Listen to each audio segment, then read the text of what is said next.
who work with their hands using tools have brought renown for India. They are generally referred to as Vishwakarma. The art and the handicraft created by them represents the true spirit of Atmanirbhar Bharat. For the first time, a package of assistance for them has been conceptualized. The new scheme will enable them to improve the quality, scale, and reach of their products, integrating them with the MSME value chain. The components of the scheme will include not only financial support, but also access to advanced skill training, knowledge of modern digital techniques, and efficient green technologies, brand promotion, linkage with local and global markets, digital payments, and social security. This will greatly benefit the scheduled castes, scheduled tribes, OBCs, women, and people belonging to the weaker sections. Tourism. The country offers immense attraction for domestic as well as foreign tourists. There is a large potential to be tapped in tourism. The sector holds huge opportunities for jobs and entrepreneurship for youth in particular. Promotion of tourism will be taken up on mission mode with active participation of states, convergence of government programs, and public-private partnerships. Green growth. We are implementing many programs for green fuel, green energy, green farming, green mobility, green buildings, and green equipment, and policies for efficient use of energy across various economic sectors. These green growth efforts help in reducing carbon intensity of the economy and provides for large-scale green job opportunities.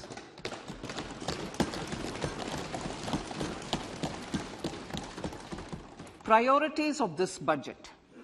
The budget adopts the following 7 priorities. They complement each other and act as the Saptarishi guiding us through the Amritkal.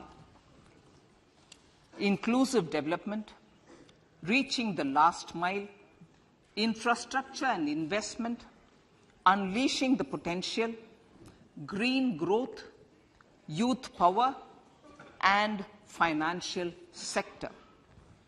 I now speak on the priority number 1, inclusive development. The government's philosophy of Sabka Saath, Sabka Vikas has facilitated inclusive development covering in specific farmers, women, youth, OBCs, scheduled castes, scheduled tribes, Divyangjan, and economically weaker sections, and overall priority for the underprivileged, Vanchiton ko Variyata. There has also been a sustained focus on Jammu Kashmir, Ladakh, and the Northeast. This budget builds on those efforts. Digital public infrastructure for agriculture. Digital public infrastructure for agriculture will be built as an open source, open standard, and interoperable public good.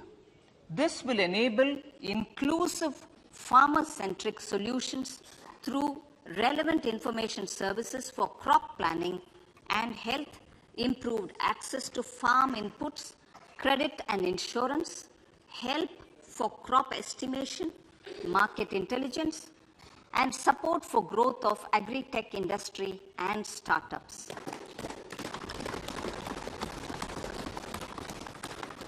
An agriculture accelerator fund. An agriculture accelerator fund will be set up to encourage agri-startups by young entrepreneurs in rural areas. The fund will aim at bringing innovative and affordable solutions for challenges faced by farmers. It will also bring in modern technologies to transform agricultural practices, increase productivity and profitability.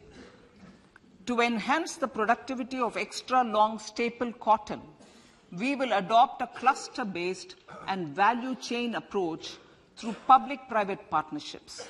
This will mean collaboration between farmers, state, and industry for input supplies, extension services, and market linkages. We will launch an Atmanirbhar Clean Plant program to boost availability of disease-free, quality planting material for high-value horticultural crops at an outlay of 2,200 crores. Global hub for millets, which are Sri Anna. India is the forefront. India is at the forefront of popularizing millets, whose consumption furthers nutrition, food security, and welfare of farmers, said the Honorable Prime Minister. We are the largest producer and second largest exporter of Sri Anna in the world. We grow several types of Sri Anna, such as Sri Anna Jowar, Sri Anna Ragi, Sri Anna Bajra, Sri Anna Kutu, Ramdana, Kangni, Kutni, Kutki, Kodo, China, and Sama. These have a number of health benefits and have been an integral part of our food for centuries. I acknowledge with pride the huge service done by small farmers in contributing to the health of fellow citizens by growing these Sri Anna. Now, to make India a global hub for Sri Anna, the Indian Institute of Millet Research, ideally Indian Institute of the Sri Anna Research, Hyderabad, will be supported as the center of excellence for sharing best practices, research, and technologies at the international level.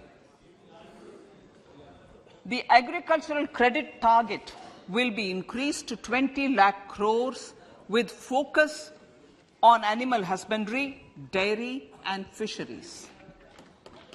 We will launch a new sub-scheme of PM Matsya Sampada Yojana, which is an existing scheme, but we launch a new sub-scheme with targeted investment of 6,000 crores to further enable activities of fishermen, fish vendors, and micro and small entrepreneurs, improve value chain efficiencies, and expand the market. For farmers, especially small and marginal farmers and other marginalized sections, the government is promoting cooperative-based economic development model. A new Ministry of Cooperation was formed with a mandate to realize the vision of Sahakar Se Samriddhi. To realize this vision, the government has already initiated computerization of 63,000 primary agricultural credit societies with an investment of 2,560 crores, 2,516 crores. In consultation with all the stakeholders and the states, model bylaws for PACS were formulated, enabling them to become multi-purpose PACS. A national cooperative database is being prepared for countrywide mapping of cooperative societies. With this backdrop, we will implement a plan to set up massive decentralized storage capacity.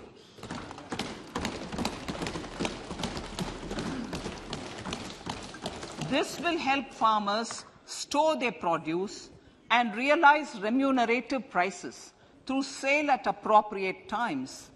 The government will also facilitate setting up of a large number of multi-purpose cooperative societies, primary fishery societies, and dairy cooperative societies in uncovered panchayat and villages in the next 5 years.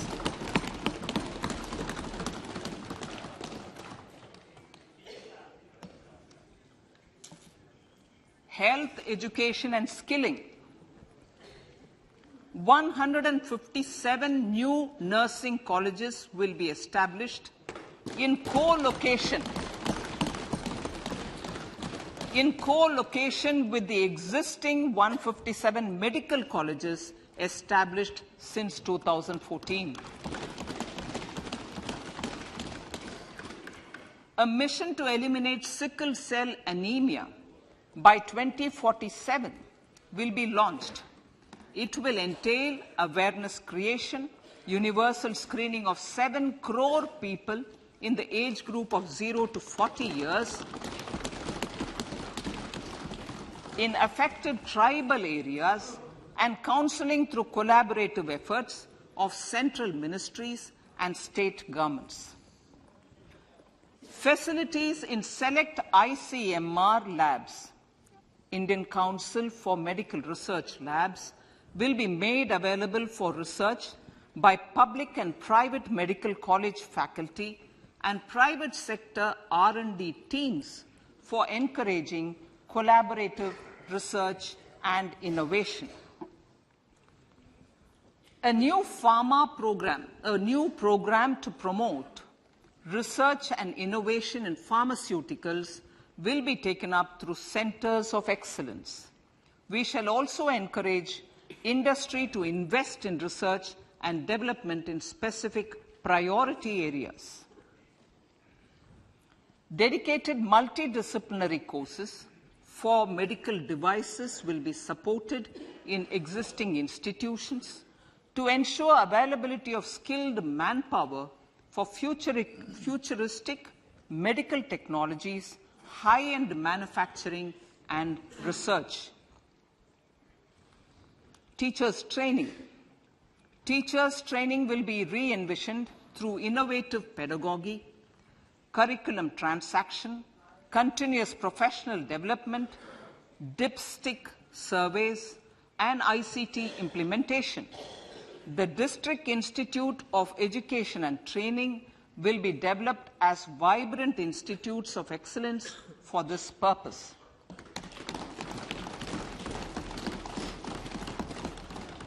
National Digital Library for Children and Adolescents. A National Digital Library for Children and Adolescents will be set up for facilitating availability of quality books across geographies, languages, genres, and levels, and device-agnostic accessibility. States will be encouraged to set up physical libraries for them at panchayat and ward levels and provide infrastructure for accessing the National Digital Library resources. Additionally, to build a culture of reading and to make up for pandemic time learning loss, the National Book Trust, the Children's Book Trust, and other sources will be encouraged to provide and replenish non-curricular titles in regional languages and in English to these physical libraries. Collaboration with NGOs that work in literacy will also be a part of this initiative to inculcate financial literacy. Financial sector regulators and organizations will be encouraged to provide age-appropriate reading material to these libraries. I move to priority 2, reaching the last mile. Prime Minister Vajpayee's government had formed the Ministry of Tribal Affairs and the Department of Development of Northeast Region to provide a sharper focus to the objective of reaching the last mile.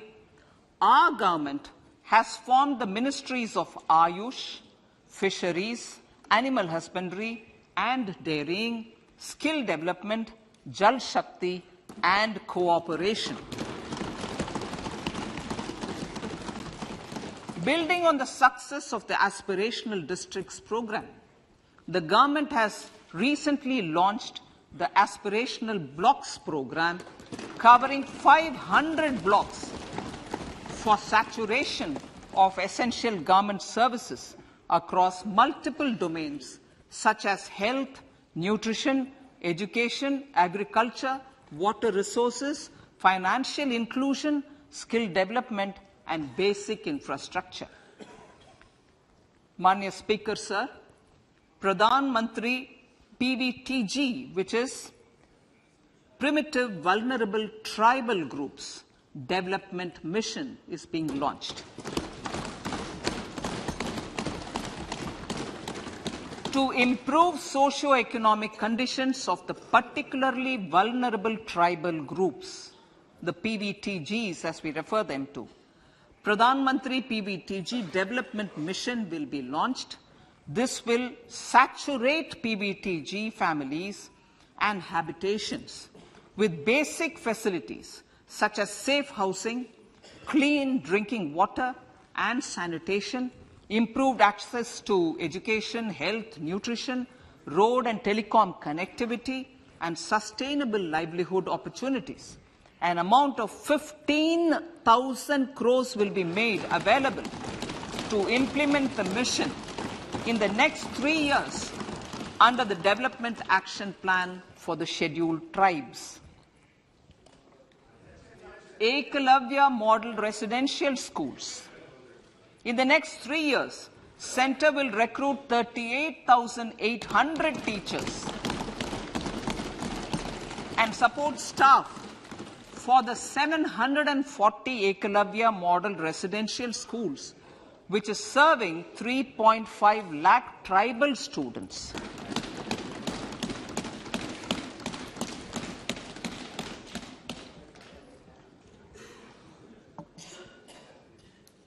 In the drought-prone central regions of Karnataka, central assistance of 5,300 crore will be given to Upper Bhadra project to provide sustainable micro-irrigation and filling up of surface tanks for drinking water. PM Awas Yojana. The outlay for PM Awas Yojana is being enhanced by 66% to over 79,000 crores.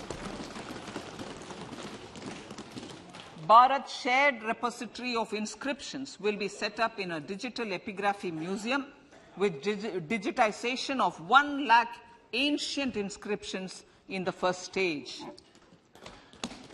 Support for poor prisoners. For poor persons who are in prisons and unable to afford the penalty or the bail amount, required financial support will be provided.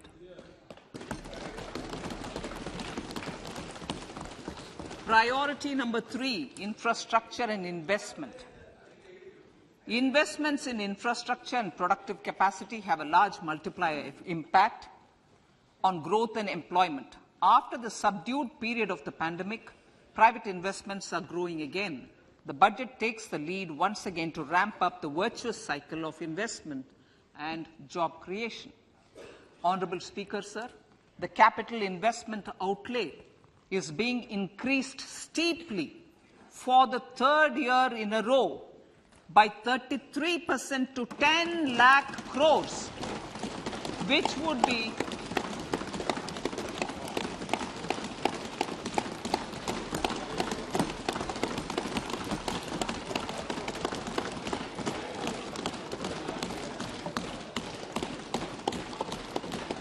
which would be 3.3% of GDP. This will almost be 3 times the outlay made in 2019-20.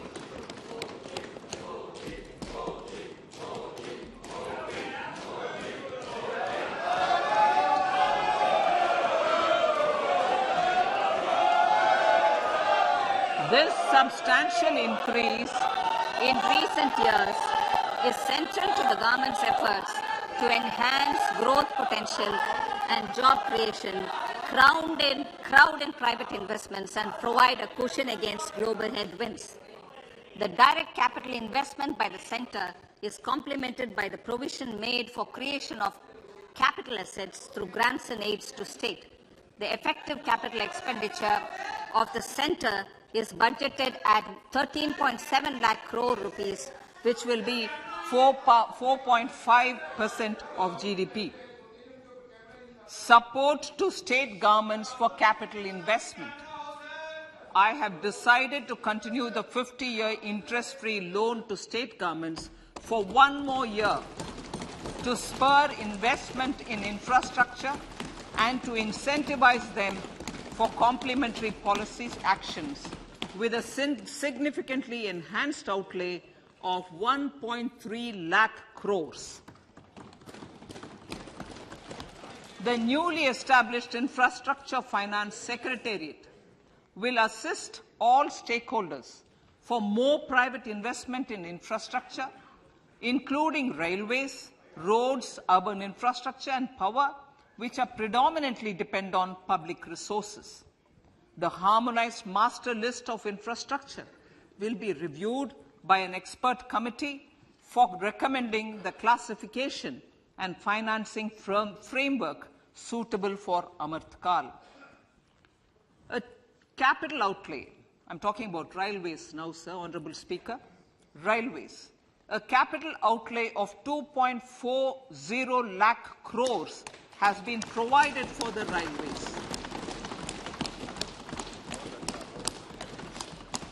This is the highest ever outlay this highest ever outlay is about 9 times the outlay made in 2013-14.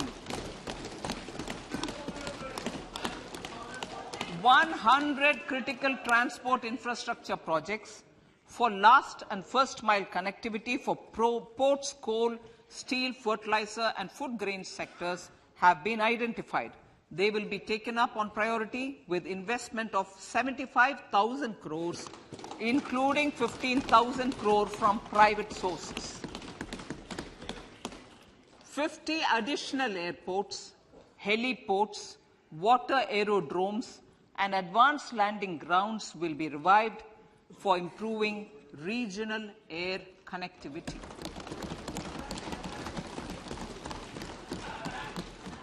Sustainable cities for tomorrow.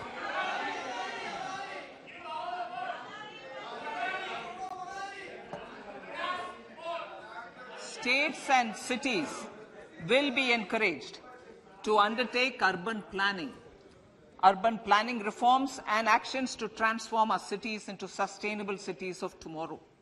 This means efficient use of land resources, adequate resources for urban infrastructure, transit-oriented development, enhanced availability and affordability of urban land and opportunities for all. Through property tax governance reforms and ring-fencing user charges on urban infrastructure, cities will be incentivized to improve their creditworthiness for municipal bonds. Like the RIDF, an Urban Infrastructure Development Fund will be established through use of priority sector lending shortfall. This will be managed by the National Housing Bank and will be used by public agencies to create urban infrastructure in Tier 2 and Tier 3 cities. States will be encouraged to leverage resources from the grants of the 15th Finance Commission as well as existing schemes to adopt appropriate user charges while accessing the UIDF. We expect to make available 10,000 crore rupees per annum for this purpose.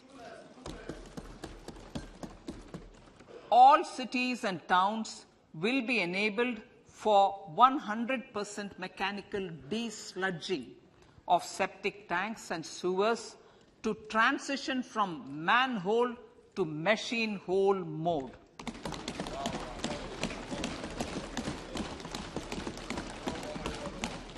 Enhanced focus will be provided for scientific management of dry and wet waste. Honorable Speaker, sir, our Prime Minister had said Good governance is the key to a nation's progress. Our government is committed to providing a transparent and accountable administration which works for the betterment and welfare of common citizens. Mission Karma Yogi. Under Mission Karma Yogi, centre, states and the union territories are making and implementing capacity building plans for civil servants. The government has also launched an integrated online training platform, I Got Karma Yogi, to provide continuous learning opportunities for lakhs of government employees to upgrade their skills and facilitate people-centric approach. Sir, for enhancing ease of doing business, more than 39,000 compliances have been reduced and more than 3,400 legal provisions have been decriminalized. For furthering the trust-based governance, we have introduced the Jan Vishwas Bill to amend 42 central acts. This budget proposes a series of measures to unleash the potential of our economy. Centers of Excellence for Artificial Intelligence. For realizing the vision of Make AI in India and Make AI Work for India, 3 Centers of Excellence for Artificial Intelligence will be set up in top educational institutions. Leading industry players will partner in conducting interdisciplinary research, develop cutting-edge applications, and scalable problem solutions in the areas of agriculture, health, and sustainable cities. This will galvanize an effective AI ecosystem and nurture quality human resources in the field. National Data Governance Policy. To unleash innovation and research by startups and academia, a national data governance policy will be brought out. This will enable access to anonymized data. The KYC process will be simplified, adopting a risk-based instead of one-size-fits-all approach. The financial sector regulators will also be encouraged to have a KYC system fully amenable to meet the needs of digital India. One-stop solution for identity and address updating. A one-stop solution for reconciliation and updating of identity and address of individuals maintained by various government agencies, regulators, and regulated entities will be established using DigiLocker service and Aadhaar as foundational identity. Speaker, sir, common business identifier. For the business establishments required to have a permanent account number, the PAN will be used as the common identifier for all digital systems of specified government agencies. This will bring ease of doing business, and it will be facilitated through a legal mandate. For obviating the need for separate submission of same information to different government agencies, a system of unified filing process will be set up. Such filing of information or return in simplified forms on a common portal will be shared with other agencies as per the filer's choice. Vivad se Vishwas 1. Relief for MSMEs. In cases of failure by MSMEs to execute contracts during the COVID period, 95% of the forfeited amount relating to the bid or performance security will be returned to them by government and government undertakings. This will provide relief to the MSMEs. Vivad se Vishwas 2, settling contractual disputes. To settle contractual disputes of government and government undertakings, wherein arbitral award is under challenge in a court, a voluntary settlement scheme with standardized terms will be introduced. This will be done by offering graded settlement terms depending on pendency level of the dispute. The state support mission of Niti Aayog will be continued for 3 years for our collective efforts towards national priorities. Result-based financing. To better allocate scarce resources for competing development needs, the financing of select schemes will be changed on a pilot basis from input-based to result-based. E-courts. For efficient administration of justice, Phase 3 of the e-courts project will be launched with an outlay of 7,000 crores. Fintech services in India have been facilitated by our digital public infrastructure, including Aadhaar, PM Jan Dhan Yojana, Video, KYC, India Stack, and UPI. To enable more fintech innovative services, the scope of documents available in DigiLocker for individuals will be expanded. An entity, DigiLocker, will be set up for the use by MSMEs, large businesses, and also charitable trusts. This will be towards storing and sharing documents online securely whenever needed with various authorities, regulators, banks, and other business entities. 5G services. 100 labs for developing applications using 5G services will be set up in engineering institutions.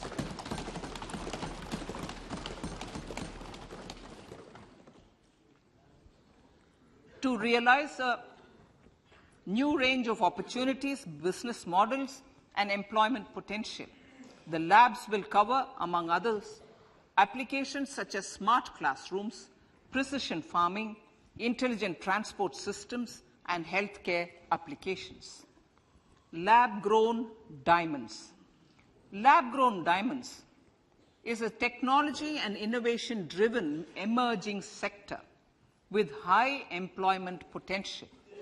These environment-friendly diamonds, which have optically and chemically the same properties as natural diamonds. To encourage indigenous production of LGD, lab-grown diamond seeds and machines, and to reduce import dependency, a research and development grant will be provided to one of the IITs for 5 years. To reduce the cost of production, a proposal to review the custom duty on LGD seeds will be indicated in Part B of the speech. I come to the fifth priority, Honourable Speaker, sir, green growth. Honourable Prime Minister has given a vision for life or lifestyle for environment to spur a movement of environmentally conscious lifestyle. India is moving forward firmly for the Panchamrit, the net zero carbon emission by 2070 to usher in green industrial and economic transition. This budget builds on our focus on green growth. The recently launched National Green Hydrogen Mission, with an outlay of 19,700 crores, will facilitate transition of the economy to low carbon intensity, reduce dependence on fossil fuel imports, and make the country assume technology and market leadership in this sunrise sector. Our target is to reach an annual production of 5 MMT by 2030. Energy transition. This budget provides for 35,000 crores for priority capital investment towards energy transition and net zero objectives and energy security by Ministry of Petroleum and Natural Gas. To steer the economy on sustainable development path, battery energy storage systems with capacity of 4,000 MWH will be supported with viability gap funding. A detailed framework for pumped storage projects will also be formulated. Renewable energy evacuation.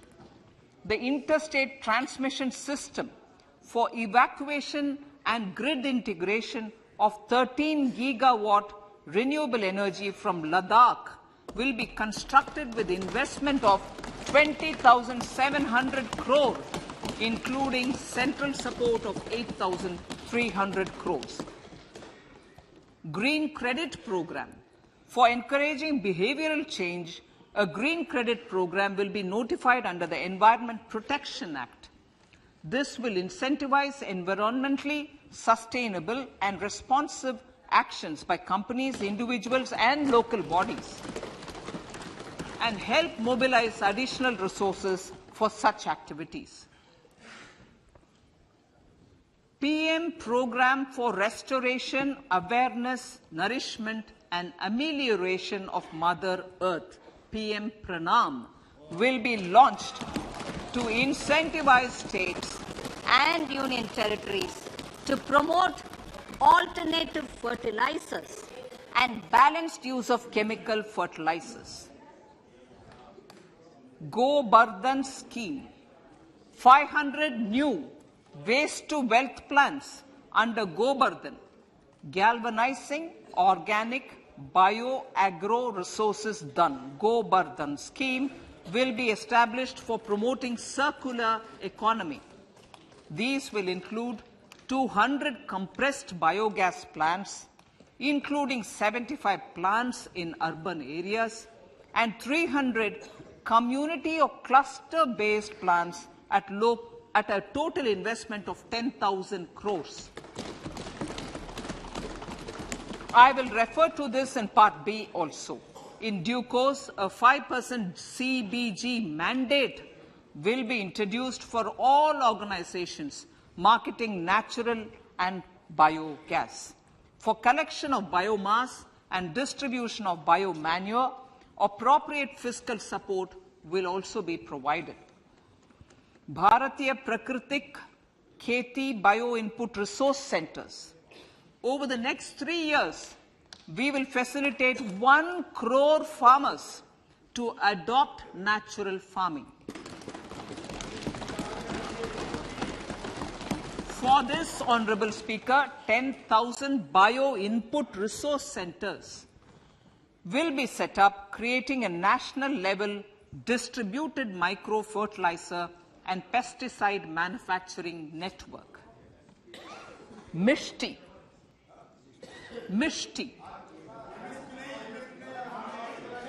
Building on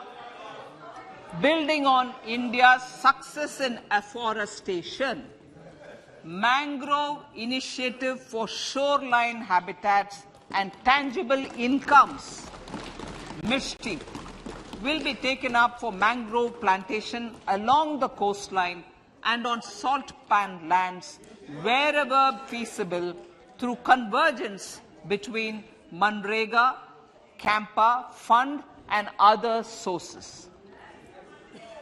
Amrit Dharohar. Wetlands are vital ecosystems which sustain biological diversity. In his latest Man Ki Baat, the Prime Minister said, now, I quote, now the total number of Ramsar sites in our country has increased to 75, whereas before 2014, there were only 26, unquote.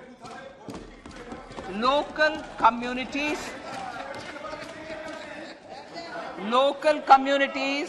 have always been at the forefront of conservation efforts. The government will promote their unique conservation values through Amrit Dharohar, a scheme that will be implemented over the next 3 years to encourage optimal use of wetlands and enhance biodiversity, carbon stock, ecotourism opportunities, and income generation for local communities. Coastal shipping. Coastal shipping will be promoted as an energy efficient and lower cost mode of transport, both for passengers and freight, through PPP mode with viability gap funding. Vehicle replacement. Vehicle replacement is an important continuing policy, replacing the old political,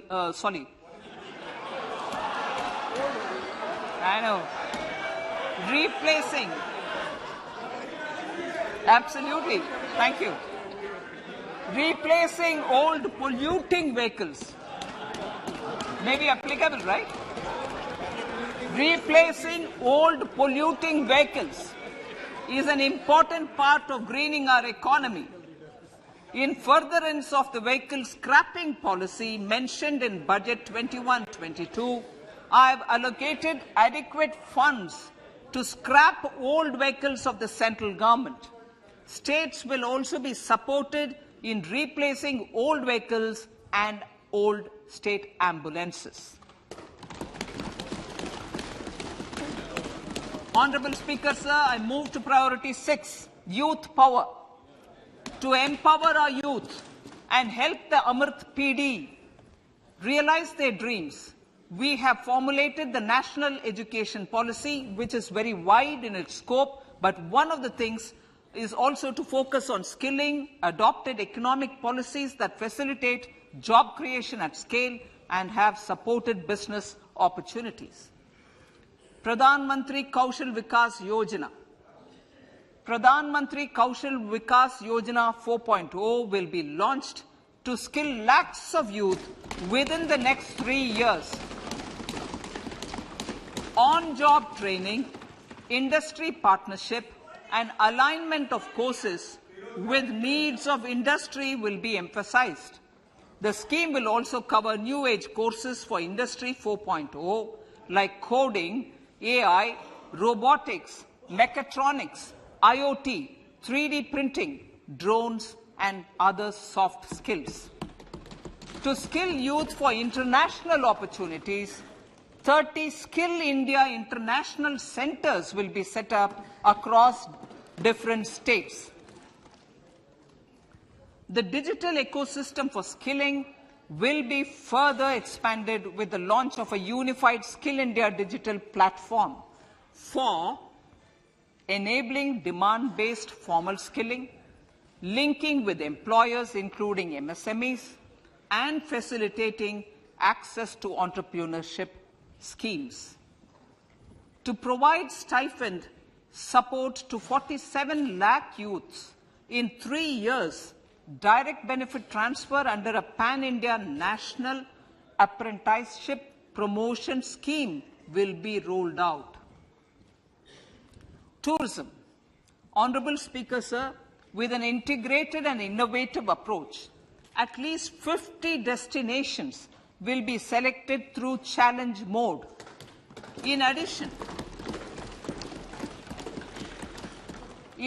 to aspects such as physical connectivity, virtual connectivity, tourist guides, high standards for food streets, and tourist security, all the relevant aspects would be made available on an app to enhance tourist experience.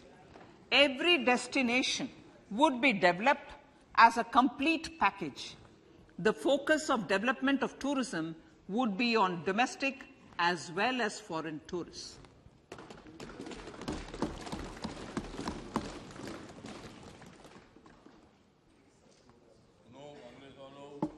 Sector-specific skilling and entrepreneurship development will be dovetailed to achieve the objectives of Dekho Apna Desh initiative. This was launched as an appeal by the Honourable Prime Minister to the middle class to prefer domestic tourism over international tourism. The integrated development of theme-based tourist circuits, the Swadesh Darshan scheme, was also launched. Under the Vibrant Villages program, tourism infrastructure and amenities will be facilitated in border villages. Unity Mall. States will be encouraged to set up a Unity Mall in their state capital or most prominent tourism center or the financial capital for promotion and sale of their one district, one product and GI products and other handicraft products, and for providing space for such products of all other states as well. Sir, priority number 7, financial sector. Our reforms in the financial sector and innovative use of technology have led to financial inclusion at scale, better and faster service delivery, ease of access to credit, and participation in financial markets. This budget proposes to further these measures. Credit guarantee for MSMEs. Last year, I proposed revamping of the credit guarantee scheme for the MSMEs. I am happy to announce that the revamped scheme will take effect from 1st April 2023 through infusion of 9,000 crores in the corpus.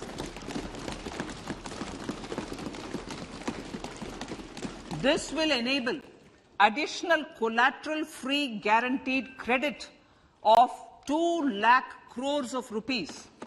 Further, the cost of credit will be reduced by about 1%. A National Financial Information Registry will be set up to serve as a central repository of financial and ancillary information. This will facilitate efficient flow of credit, promote financial inclusion, and foster financial stability. A new legislative framework will govern this credit public infrastructure and will be designed in consultation with the RBI. To meet the needs of Amrit Kal and to facilitate optimum regulation in the financial sector, public consultation, as necessary and feasible, will be brought to the process of regulation making and issuing subsidiary directions. To simplify, to ease, and to reduce cost of compliance, financial sector regulators will be requested to carry out a comprehensive review of existing regulations. For this, they will consider suggestions from public and regulated entities. Time limits to decide the application under various regulations will also be laid down. Honourable Speaker, sir, to enhance business activities in GIFT IFSC, the following measures will be taken.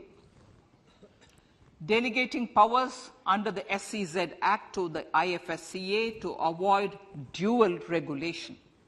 Setting up a single window IT system for registration and approval of IFSCA, SEZ authorities, GSTN, RBI, SEBI, and IRDAI. Permitting acquisition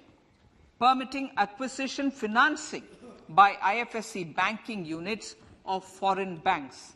Establishing a subsidiary of Exim Bank for trade refinancing. Amending IFSCA Act for statutory provisions for arbitration, ancillary services, and avoiding dual regulation under the SEZ Act, and recognizing offshore derivative instruments as valid contracts. Honourable Speaker, sir, data embassy. For countries looking for digital continuity solutions, we will facilitate setting up of their data embassies in GIFT IFSC.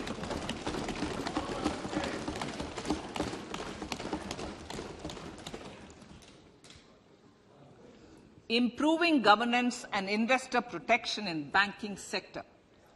To improve bank governance and enhance investors' protection, certain amendments to the Banking Regulation Act, the Banking Companies Act, and the Reserve Bank of India Act are being proposed. Capacity building in securities market. Honorable Speaker, sir, to build capacity of functionaries and professionals in the securities market, SEBI will be empowered to develop, regulate, maintain, and enforce norms and standards for education in the National Institute of Securities Markets and to recognize award of degrees, diplomas, and certificates. A central processing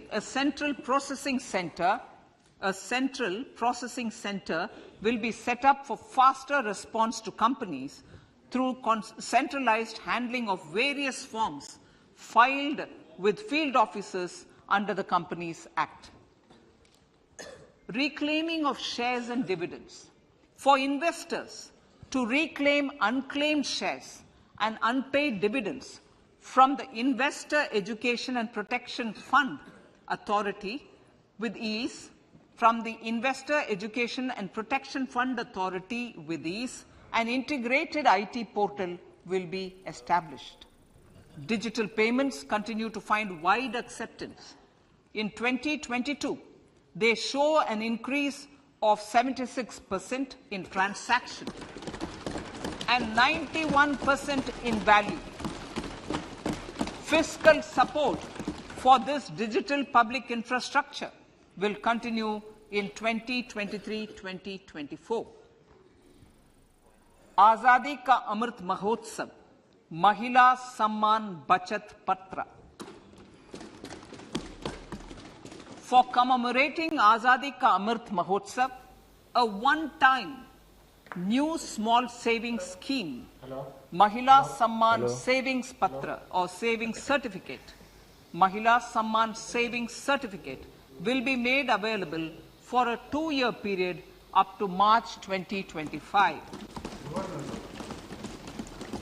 This will offer deposit facility up to 2 lakh in the name of a woman or girls for a tenure of 2 years at fixed interest rate of 7.5% with partial withdrawal option. Senior citizens. The maximum deposit limit for senior citizens savings scheme will be enhanced from 15 lakh to 30 lakhs of rupees. The maximum deposit limit for monthly income account scheme will be enhanced from 4.5 lakh to 9 lakh for single account and from 9 lakh to 15 lakh for joint account. Honorable Speaker, sir, fiscal management. 50 years interest-free loan to states. The entire 50-year loan to states has to be spent on capital expenditure within 2023-24. Most of this will be at the discretion of the states, but a part will be conditional on states increasing their actual capital expenditure. Parts of the outlay will also be linked to or allocated for the following purposes: scrapping old government vehicles, urban planning reforms and actions, financing reforms in urban local bodies to make them creditworthy for municipal bonds, housing for police personnel above or as part of the police station, constructing unity malls, children and adolescent libraries and digital infrastructure, and state share of capital expenditure of central schemes. Honorable Speaker, sir, fiscal deficit of states. States will be allowed a fiscal deficit of 3.5% of GSDP, of which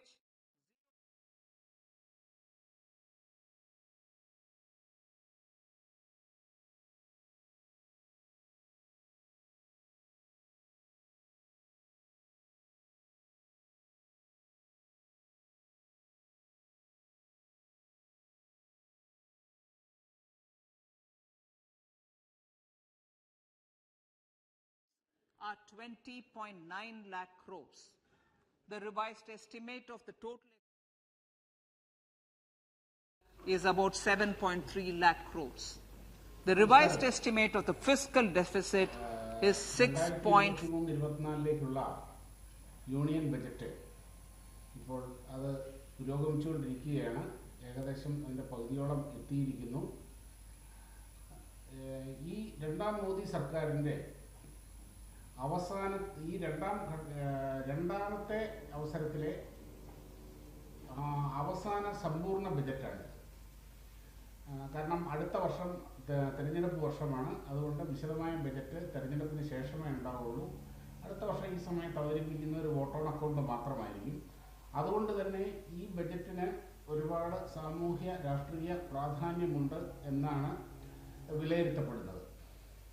അപ്പം ഈ budget ഇതുവരെ എത്തിയപ്പോൾ ഇതുവരെയുള്ള പ്രഖ്യാപനങ്ങളും അതിൻ്റെ അകത്തെ ആ പ്രസംഗത്തിൻ്റെ details നമ്മൾ നോട്ട് ചെയ്തതിൽ നിന്ന് കുറേയധികം പ്രധാനപ്പെട്ട പോയിന്റുകളുണ്ട്. ഒരുപാട് പോയിന്റുകളുണ്ട്. അതിൽ ഏറ്റവും പ്രധാനപ്പെട്ട പോയിന്റ് എന്ന് പറയുന്നത്, അതായത് ഈ കോവിഡ് കാലത്ത് തുടങ്ങിയ ഈ സൗജന്യ ഭക്ഷ്യധാന്യ വിതരണം അത് വീണ്ടും ഒരു വർഷത്തേക്ക് കൂടി നീട്ടിയിരിക്കുന്നു എന്നുള്ളതാണ്. അതിൻ്റെ ചെലവിലേക്ക് വേണ്ട 2 ലക്ഷം കോടി രൂപ പൂർണ്ണമായും കേന്ദ്ര ഗവൺമെൻറ് അനുവദിച്ചു എന്നുള്ളത് അത് വളരെ വളരെ വളരെ പ്രധാനപ്പെട്ട ഒരു അനൗൺസ്മെൻ്റാണ്. എന്താണെന്ന് വെച്ച് കഴിഞ്ഞാൽ കാര്യം കോവിഡിൽ നിന്ന് മുക്തി നേടിയെങ്കിലും കാര്യം അതിൻ്റെ പ്രത്യാഘാതങ്ങൾ ഇപ്പോഴും പല മേഖലകളിലും തുടരുന്നതുകൊണ്ട് ഈ പ്രഖ്യാപനത്തിന് ഈ തീരുമാനത്തിന് വളരെ വലിയ ഒരു പ്രാധാന്യമുണ്ട്. പിന്നെ വളരെ കൃത്യമായിട്ട് ധനമന്ത്രി ഇവിടെ പറഞ്ഞ ചില കാര്യങ്ങളുണ്ട്. അതായത് എക്കണോമി കൃത്യമായ അതിൻ്റെ ഒരു ശരിയായ ദിശയിൽ തന്നെയാണ് പോകുന്നത്. അതായത് 2013-14 ലോകത്തിലെ ഏറ്റവും വലിയ സാമ്പത്തിക ശക്തികൾ, മികച്ച സാമ്പത്തിക ശക്തികൾ എന്നുള്ള അവസ്ഥയിൽ ഭാരതം 10ാമതായിരുന്നു. അത് 10ൽ നിന്ന് 5ലേക്ക് വന്നു. അതൊരു ഏറ്റവും പ്രധാനപ്പെട്ട ഒരു പോയിന്റാണ്. ഇങ്ങനെ കുറേ അധികം പോയിന്റുകൾ, ഒരുപാട് പോയിന്റുകൾ ഇതിൻ്റെ അകത്ത് വന്നിട്ടുണ്ട്. അതേപോലെ GDP-യുടെ 3.3%, അതായത് ഏകദേശം 10 ലക്ഷം കോടി രൂപ ഇൻഫ്രാസ്ട്രക്ചർ ഡെവലപ്മെന്റിന് വേണ്ടിയിട്ട് നീക്കിവെച്ചിരിക്കുന്നു എന്നുള്ളതാണ് അതിൻ്റെ അകത്തെ കാര്യം. ആ ഒരു ഡെവലപ്മെന്റിൻ്റെ അകത്തൂടെ, ആ ഒരു തീരുമാനത്തിലൂടെ രാജ്യത്ത് കൂടുതൽ തൊഴിലവസരങ്ങൾ ഉണ്ടാകുന്നു എന്നുള്ളതും ഓവറോൾ ഡെവലപ്മെന്റിനെയും, അതായത് അതിൻ്റെ ഒരു ഡെവലപ്മെന്റിന്റെ ഒരു പ്രത്യേകത എന്ന് പറഞ്ഞു കഴിഞ്ഞാൽ മൾട്ടിഫേസ്ഡ് ആണ്. തൊഴിലവസരങ്ങൾ ഉണ്ടാകുന്നു, നിക്ഷേപ സാധ്യതകൾ ഉണ്ടാകുന്നു, കൂടുതൽ നിക്ഷേപങ്ങൾ വരുന്നു. ആ നിക്ഷേപങ്ങളിലൂടെ ഉണ്ടാകുന്ന തൊഴിലുകൾ, ആൾക്കാരുടെ വരുമാനം കൂടുന്നു. ഉണ്ടാകുന്ന അങ്ങനെ എക്കണോമി ചലനാത്മകമാകുന്നു. അങ്ങനെ ഒരുപാട് ഘടകങ്ങൾ ചേർന്നതാണത്. അത് വളരെ പ്രധാനവുമാണ്.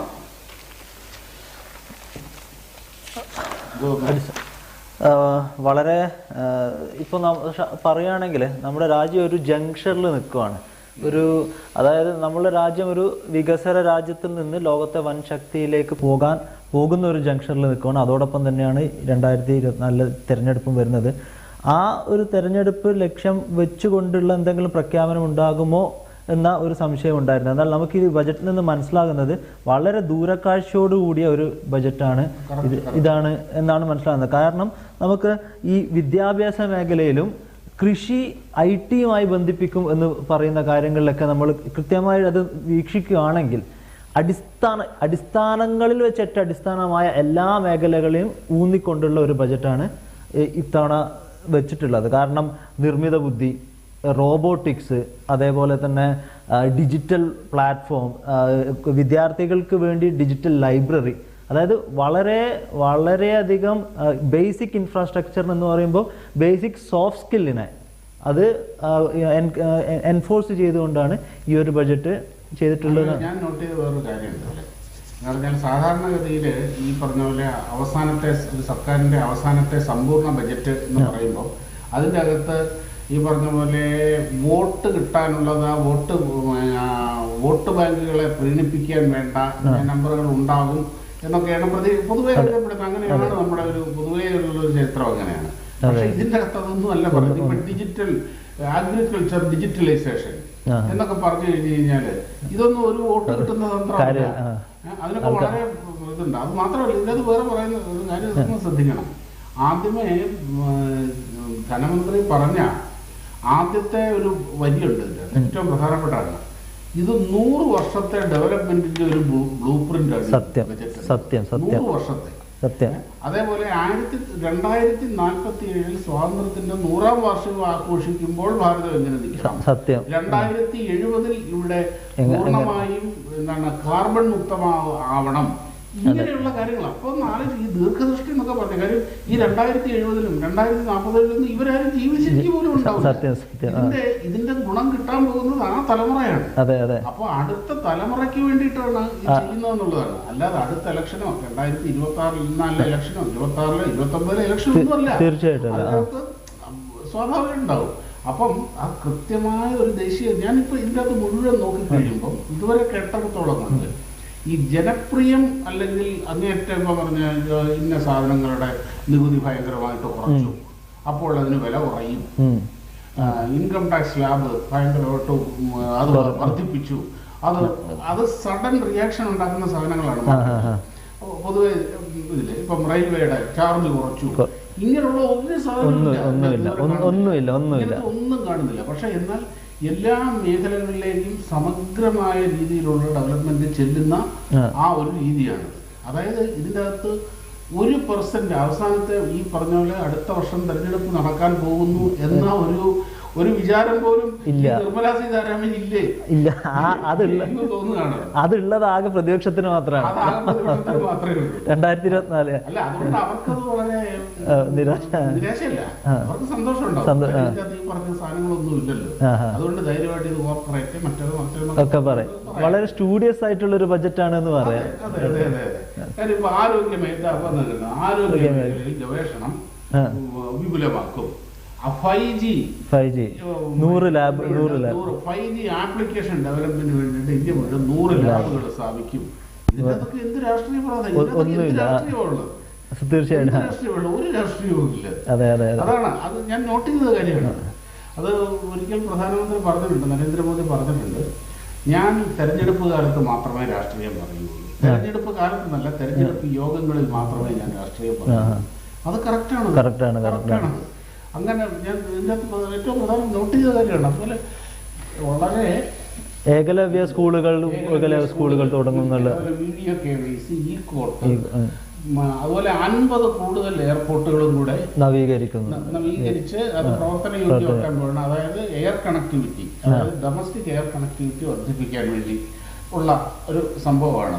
അതുപോലെ 7 പ്രധാനപ്പെട്ട പ്രയോറിറ്റി പോയിന്റാണ് നിർമ്മലാ സീതാരാമൻ ഇവിടെ അതിന്റെ വിശദാംശങ്ങൾ വരാൻ പോകുന്നതേ ഉള്ളൂ. അതിൽ ഏറ്റവും പ്രധാനപ്പെട്ട ഒരു സംഭവം, അതായത് ഗ്രീൻ ജോബ്സ്. അതെ, തീർച്ചയായിട്ടും. അതായത് ഗ്രീൻ എനർജി, ഗ്രീൻ എല്ലാ മേഖലയിലും ആ ഒരു ഹരിത പ്രഭാവം കൊണ്ടുവരിക എന്നുള്ള ഒരു ലക്ഷ്യമാണ് അതിൻ്റെ അകത്തുള്ളത്. പ്രത്യേകിച്ച് ഇനിയിപ്പോൾ ഗ്രീൻ ഹൈഡ്രജൻ ഡെവലപ്മെന്റിന് വേണ്ടിയിട്ട് 20,700 കോടി രൂപയായിട്ടാണ് അത് മാറ്റി വെച്ചിരിക്കുന്നത് ഗ്രീൻ ഹൈഡ്രജൻ ഡെവലപ്മെന്റിന് വേണ്ടിയിട്ട്. അതായത് ഇതിൻ്റെ അകത്തൂടെ ഗ്രീൻ ഹൈഡ്രജൻ, അതുപോലെ ഈ റിന്യൂവബിൾ എനർജി എന്ന് പറയുമ്പം ലഡാക്കിൽ നിന്ന് ഏഷ്യയിലെ ഏറ്റവും വലിയ സോളാർ പവർ പ്ലാന്റ് അവിടെ സ്ഥാപിച്ചിരിക്കുന്നത്. അവിടെ നിന്ന് ഇങ്ങോട്ട് എനർജി കൊണ്ടുവരുന്ന അതിനു വേണ്ടിയിട്ട് മാത്രമായിട്ട് 17,000 കോടി രൂപ മാറ്റി വെച്ചിട്ടുണ്ട്. അതായത് അടുത്ത ഒരു 5-6 വർഷത്തിനുള്ളിൽ ഈ ഫോറിൻ ഡിപ്പെൻഡൻസി, അതായത് നമ്മുടെ ഓയിൽ ഇമ്പോർട്ട് പരമാവധി കുറയ്ക്കുക ലക്ഷ്യം അതിൻ്റെ അകത്തുള്ളതെന്ന് തോന്നുന്നു. അതെ, അങ്ങനെ തന്നെയാണ്. അപ്പോൾ ഓയിൽ ഇമ്പോർട്ട് കുറയുമ്പോൾ അതിൻ്റെ അകത്ത് മുമ്പ് പറഞ്ഞാൽ എല്ലാം മൾട്ടി ഡയമെൻഷനിലാണ്. നമ്മുടെ ഈ ഓയിൽ ഇമ്പോർട്ട് കുറയുക എന്ന് പറഞ്ഞു കഴിഞ്ഞാൽ നമ്മുടെ വിദേശ നാണ്യം ലാഭിക്കുക എന്നാണ്. ഓയിൽ കണ്ടന്റുള്ള ഓയിലിന്റെ ഉപയോഗം കുറയുക എന്ന് പറഞ്ഞു കഴിഞ്ഞാൽ അത് നമ്മുടെ കാർബൺ എമിഷൻ കുറയുക എന്നാണ് അർത്ഥം. കാർബൺ എമിഷൻ കുറഞ്ഞ അപ്പം പക്ഷെ നമ്മുടെ എനർജി ഇവിടെ പ്രൊഡക്ഷൻ കൂടണമല്ലോ. അപ്പോൾ കൂടുമ്പോൾ അതിന് പുതിയ ഇൻഫ്രാസ്ട്രക്ചർ വേണ്ടി വരും. ആ ഇൻഫ്രാസ്ട്രക്ചർ വരുന്ന സമയത്ത് പുതിയ തൊഴിലവസരങ്ങൾ വരും.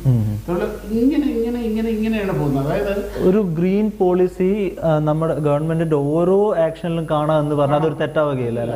ഈ ബജറ്റ് അവതരിപ്പിക്കുന്നത് തന്നെ നോക്കിയിട്ടില്ല. പേപ്പർലെസ് ആയിട്ടുള്ള ആദ്യമായിട്ടാണ് പേപ്പർലെസ്. ഇപ്പോഴല്ല, നിർമ്മല സീതാരാമൻ സ്ഥിരമായിട്ട് പേപ്പർലെസ് ആണ്, ടാബിലാണ് അവതരിപ്പിക്കുന്നത്. അതായത് അതിൻ്റെ അതൊരു മെസ്സേജാണ് കൊടുക്കുന്നത്. കൃത്യമായിട്ട് ആ ഒരു മെസ്സേജാണ് കൊടുക്കുന്നത്. അതുപോലെ പഴയ വാഹനങ്ങളൊക്കെ പിൻവലിക്കാനുള്ളതിന് ഫണ്ട് അനുവദിച്ചൊക്കെ ഓരോ ചെറിയ മൈന്യൂട്ട് ആയിട്ടുള്ള കാര്യങ്ങളിലും അത്രമാത്രം ഗ്രീൻ പോളിസി ചെയ്യുന്നുണ്ട് എന്നാണ് തോന്നുന്നത്. അതേപോലെ ഇപ്പോൾ പുതിയ ഒരെണ്ണം എന്താണ്, പരമാവധി 2 ലക്ഷം എന്താണ് ജ്യോതി, അതൊന്ന് നോക്കി പറയുമോ? അതായത് ഇപ്പോൾ വന്നേക്കുന്നു മഹിളാ സമ്മാൻ സേവിങ്സ് പദ്ധതി. അതായത് കാലാവധി 2 വർഷം, 7.5% പലിശ, 7.4 പരമാവധി 2 ലക്ഷം, 7% പലിശ. അത് ആ ഇപ്പം വന്ന എനിക്കത് നമുക്കിത് ഇവിടെ നിന്ന് കേൾക്കാൻ പറ്റുന്നില്ല, ഇത് കാണുന്നതേ ഉള്ളൂ. അതെന്തോ വളരെ പ്രധാനപ്പെട്ട സംഭവമാണെന്ന് തോന്നുന്നു. അത് അതേപോലെ ഇപ്പം ICMR ഡെവലപ്മെൻറ്റ്, ICMRൻ്റെ ഏതാണ്ട് ഇന്ത്യ മുഴുവൻ 30 ലാബുകൾ സ്ഥാപിക്കുകയാണ് ഇതിൻ്റെ മെഡിക്കൽ ഡെവലപ്മെൻറ്റിന് വേണ്ടി. പക്ഷെ പ്രധാനപ്പെട്ട ചില പ്രഖ്യാപനങ്ങൾ വരാനിരിക്കുന്നതേ ഉള്ളൂ എന്ന് തോന്നുന്നു ഇതുവരെ ഉള്ളതിൽ. പ്രത്യേകിച്ച് ആയുഷ്മാൻ ഭാരതിൻ്റെ ഒരു പ്രഖ്യാപനം ഇതുവരെ കണ്ടില്ല. അതുപോലെ വേറൊരു ഇതുണ്ട്, ഈ ഉജ്ജ്വല യോജനയുണ്ടല്ലോ. ഉജ്ജ്വല യോജന പ്രകാരം 9.5 crore പുതിയ കണക്ഷൻസ്, ഗ്യാസ് കണക്ഷൻസ് കൊടുത്തിട്ടുണ്ട്. അതുപോലെ ഇതില്ലേ PMAY ഉണ്ടല്ലോ, പ്രൈം മിനിസ്റ്റർ ആവാസ് യോജന. സത്യം പറഞ്ഞാൽ 2022 പൂർത്തിയാകേണ്ടതായിരുന്നു. കോവിഡ് കാരണം 2 വർഷം വൈകി.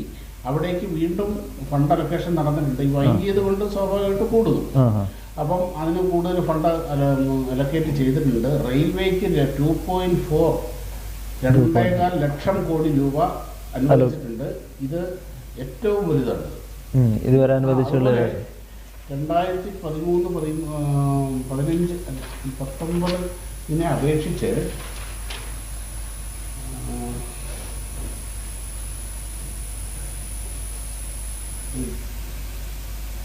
നോട്ട് ചെയ്ത് വെച്ചിട്ടുണ്ടായിരുന്നു. അതേപോലെ അഗ്രികൾച്ചർ ലോൺ കൊടുത്തത് ഈ കഴിഞ്ഞ 2 വർഷത്തിൽ കൊടുത്തത് 20 ലക്ഷം കോടി രൂപയാണ് അഗ്രികൾച്ചർ ലോൺ കൊടുത്തത്. അങ്ങനെ എല്ലാ മേഖലയിലും ഇൻക്ലൂസീവ് ഡെവലപ്മെൻ്റ് ആണ്. അത് എല്ലാ മേഖലകളിലും വളരെ ശക്തമായ രീതിയിലുള്ള വളരെ പോസിറ്റീവ് സമഗ്രമായിട്ടുള്ളത് ഒരു മേഖലയും ഒഴിവാക്കിയിട്ടില്ല. പക്ഷേ ഇതിനകത്ത് ധനക്കമ്മി എന്ന് പറയുന്നത് മൊബൈൽ ഫോൺ വില കുറയും, നിക്ഷേപങ്ങൾ സുരക്ഷിതമാക്കും. ധനക്കമ്മി ഒരു പരിധി വരെ ലോക 3.5%. അത് അങ്ങനെ ഒരു അലാമിംഗ് ഒന്നും അല്ല. പക്ഷെ അത് 2% താഴെ നിൽക്കുന്നതാണ് പൊതുവെ ഹെൽത്തി എന്ന് പറയുന്നത്.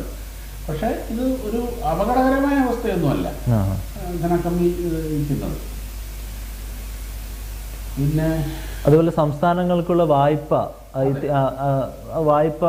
വർദ്ധിപ്പിച്ചിട്ടുണ്ട്, കാലാവധി വർദ്ധിപ്പിച്ചിട്ടുണ്ട്. 1 വർഷത്തെ കൂടെ നീട്ടിയിട്ടുണ്ട്.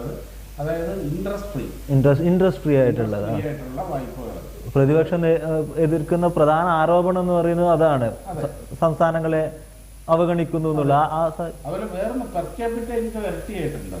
ക്യാപിറ്റ 1,97,000 ടോട്ടലി വന്നിരിക്കുന്നത്. അത് നമ്മുടെ പെർ ക്യാപിറ്റ ഇൻകം ഇപ്പം ഇരട്ടിയായി കഴിഞ്ഞു എന്നാണ് വന്നിരിക്കുന്നത്. അതിന്റെ കൃത്യമായ കണക്കുകൾ വരണം നമുക്ക്. അല്ല, അത് വളരെ വലിയൊരു സംഭവമാണ്. അതായത് പെർ ക്യാപിറ്റ ഇൻകം മൊബൈൽ ഫോണുകൾക്ക് വില കുറയും. ഡിജിറ്റൽ ഇന്ത്യയുടെ ഒരു വ്യാപനത്തിന് വേണ്ടി ഉള്ള ഒരു പ്രധാന ചുവടുവയ്പ്പാണത്. കാര്യം മൊബൈൽ ഫോൺ എന്ന് പറയുന്നത് വളരെ ജീവശ്വാസം പോലെ ആയിക്കഴിഞ്ഞൊരു സംഭവമായപ്പോഴേ അപ്പോൾ അത് എല്ലാ മേഖലകളിലേക്കും അത് ചെല്ലണം. അപ്പം സ്മാർട്ട് ഫോൺ വില കുറയുന്നത് അങ്ങനെ ഒരു കാര്യം എന്താണ്, ഡിജിറ്റൽ ഇന്ത്യക്ക് ഒരു വലിയ മുതൽക്കൂട്ട് തന്നെയായിരുന്നു, പ്രചോദനമായിരിക്കും.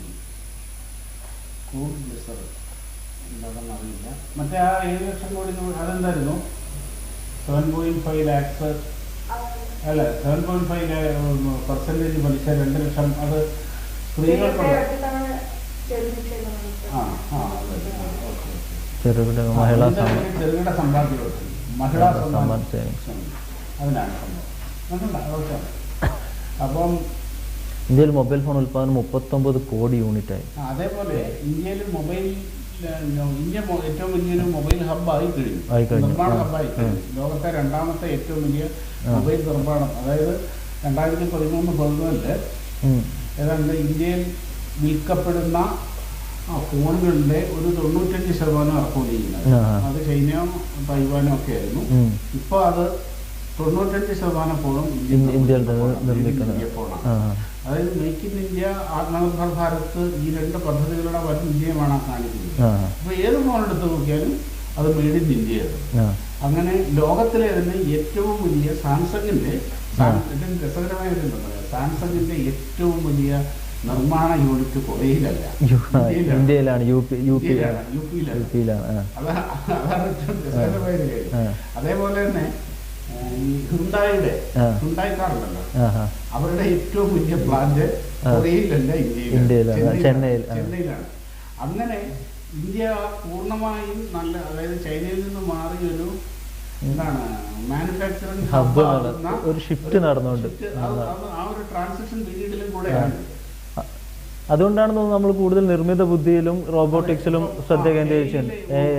നമ്മുടേതായ സ്വദേശി ആർട്ടിഫിഷ്യൽ ഇന്റലിജൻസ് വികസിപ്പിക്കാനുള്ള 100ഓളം ലാബുകളോ മറ്റോ 30.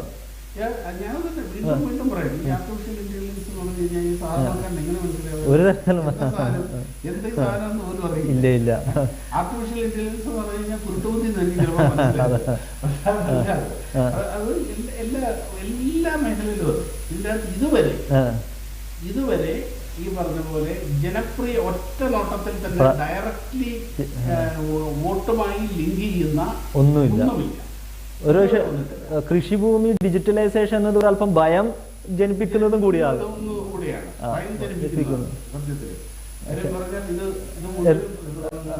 കൊണ്ടുപോകും വ്യാഖ്യാനിക്കാവുന്ന പ്രതിപക്ഷങ്ങൾക്കും സർക്കാർ വിരുദ്ധർക്കും ഒക്കെ എങ്ങനെ വേണമെങ്കിൽ ദുർവ്യാഖ്യാനം ചെയ്യാൻ സാധിക്കുന്ന പലതും ഉണ്ട്. അതായത് ആൾക്കാരെ തെറ്റിദ്ധരിപ്പിക്കാനായിട്ട് ഭയം ജനിപ്പിക്കാൻ ഈ കൂട്ടരെ കഴിഞ്ഞിട്ടില്ലേ ഉള്ളൂ ആൾക്കാർ. പക്ഷേ ഇതിന്നും ഒരു ഭയവും ഇല്ലാതെയാണ്. ക്യാരക്ടറിസ്റ്റിക്സ് ആണ് ബിജെപി, ക്യാരക്ടറിസ്റ്റിക്സ് ആണ്. അതായത് ഇത് എനിക്ക് ഓർമ്മ എടുക്കുന്നില്ല, 2007 ഗുജറാത്ത് തെരഞ്ഞെടുപ്പ്. ആ 2007 ഗുജറാത്ത് തെരഞ്ഞെടുപ്പ് നടക്കുന്നു.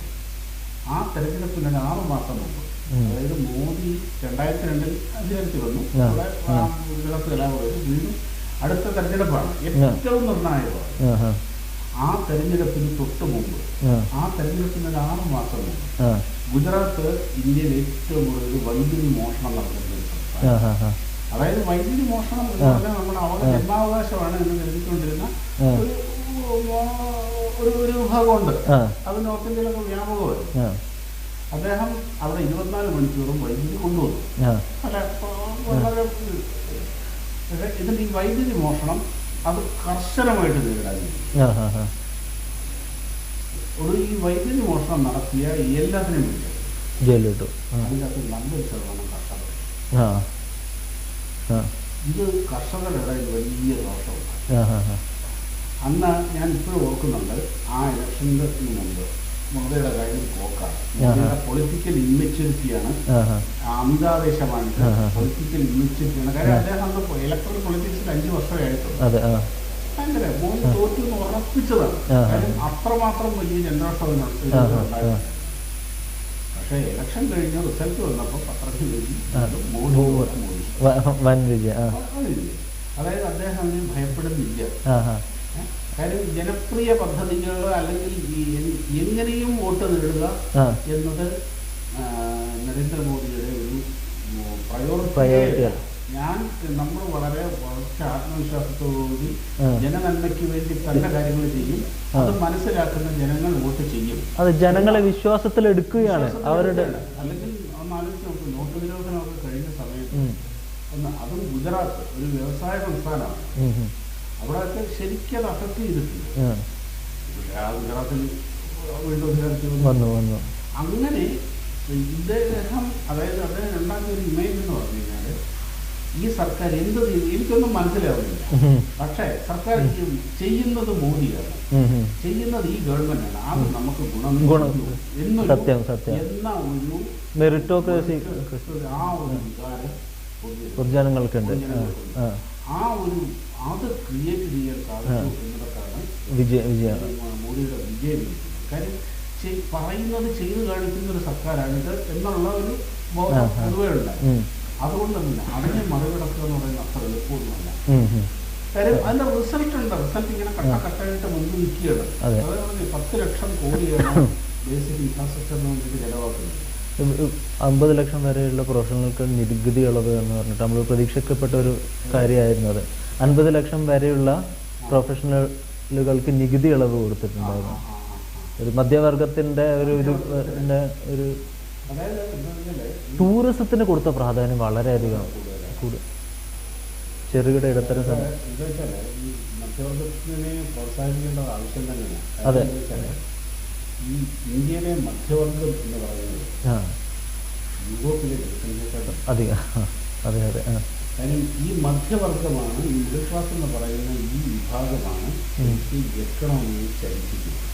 അതെ അതെ. അല്ലാതെ ഈ വൻപണക്കാരോ താഴെക്കടികൾ, അതായത് എന്നെ പോലെയും നിങ്ങളെ പോലെയൊക്കെ ഉള്ളവര് ഓരോ പ്രാവശ്യം നമ്മുടെ മൊബൈൽ വാങ്ങും, 2 വർഷം കൊടുക്കും, മൊബൈൽ മാറും, വണ്ടി മാറും, ഇങ്ങനെ ചെലവാക്കി ഈ മധ്യവർഗത്തിൽ കൂടെയാണ് ഇവിടെ പണം മാർക്കറ്റിൽ ഒഴുകുന്നത്.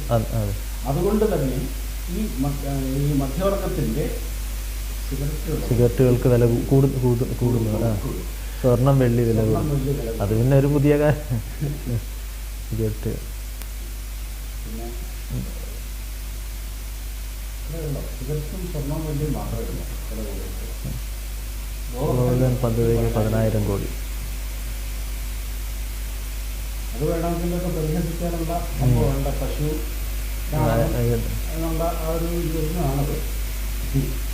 അതായത് 7 ലക്ഷം രൂപ വരെ നികുതി ഇല്ല. 15 ലക്ഷം വരെ വരുമാനമുള്ളവർക്ക് ഉള്ളത്. വലിയ മാർജിനാണ്.